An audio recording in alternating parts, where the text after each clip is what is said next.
ಶಿರಾ ತಾಲೂಕಿನ ಹುಯಿಲ್ದೊರೆ ಸೇತುವೆ ಬಳಿ ಅಪಘಾತ, ಗ್ರಾಮಸ್ಥರಿಂದ ರಸ್ತೆ ತಡೆದು ಧರಣಿ. ಹೌದು, ಶಿರಾ ಕಡೆಯಿಂದ ಬುಕ್ಕಾಪಟ್ನ ಕಡೆ ತೆರಳುತ್ತಿದ್ದ ಲಾರಿ ಹಾಗೂ ಬುಕ್ಕಾಪಟ್ನ ಕಡೆಯಿಂದ ಬರುತ್ತಿದ್ದ ಲಾರಿ ನಡುವೆ ಹುಯಿಲ್ದೊರೆ ಸೇತುವೆ ಬಳಿ ಡಿಕ್ಕಿ ಉಂಟಾಗಿದೆ.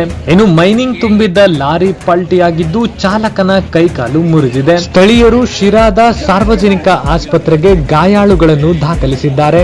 ಇನ್ನು ಇದೇ ರಸ್ತೆಯಲ್ಲಿ ದಿನವೂ ಕೂಡ ನೂರಾರು ಲಾರಿಗಳು ಹಾಗೂ ಕಾರು, ಬಸ್ಸು ಇನ್ನಿತರ ವೆಹಿಕಲ್ಗಳು ಹೆಚ್ಚಿನ ಸಂಖ್ಯೆಯಲ್ಲಿ ಓಡಾಡುತ್ತಲೇ ಇರುತ್ತದೆ. ಆದರೆ ಈ ರಸ್ತೆಗಳಲ್ಲಿ ಯಾವುದೇ ಸರಿಯಾದ ಹಂಪ್ಗಳಾಗಲಿ ಸ್ಪೀಡ್ ಬ್ರೇಕರ್ಗಳಾಗಲಿ ಇಲ್ಲ. ಹೀಗಾಗಿ ಹೆಚ್ಚಿನ ಸಂಖ್ಯೆಯಲ್ಲಿ ಜನರು ಕೂಡ ಈ ರಸ್ತೆಯಲ್ಲಿ ಓಡಾಡುತ್ತಿರುವುದರಿಂದ ಅವರ ಸುರಕ್ಷತೆಗೆ ಹಾಗೂ ಈ ರೀತಿಯ ಅಪಘಾತಗಳನ್ನು ತಡೆಗಟ್ಟಲು ಶೀಘ್ರವಾಗಿ ಸ್ಪೀಡ್ ಬ್ರೇಕರ್ಗಳನ್ನ ಹಾಕಲೇಬೇಕು ಎಂದು ಸ್ಥಳೀಯ ಗ್ರಾಮಸ್ಥರು ರಸ್ತೆಯನ್ನ ತಡೆದು ಪ್ರತಿಭಟನೆ ನಡೆಸಿದರು. ಹೌದು, ಇದೇ ರಸ್ತೆಯಲ್ಲಿ ಎರಡೂ ಕಡೆಯಿಂದ ಬರುವಂತಹ ವಾಹನಗಳನ್ನ ತಡೆದು ಗ್ರಾಮಸ್ಥರು ಧರಣಿಯನ್ನ ಮಾಡಿದರು.